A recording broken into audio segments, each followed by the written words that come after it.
降り始めた雪は足跡消して真っ白な世界に一人の私。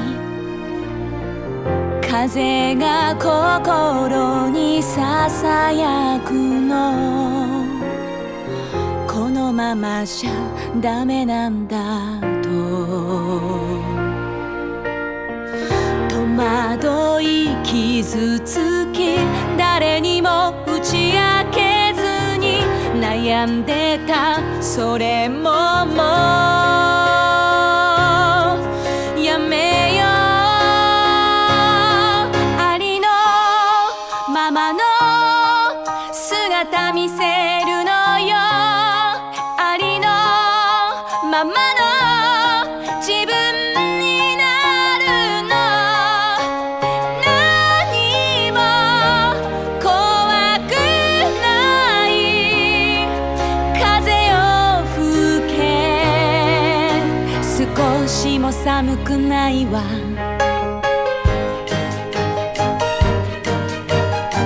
悩んでたことが嘘みたいね。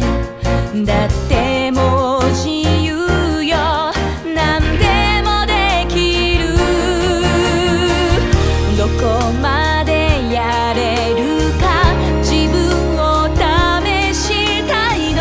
そうよ変わるのよ。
寒くないわ。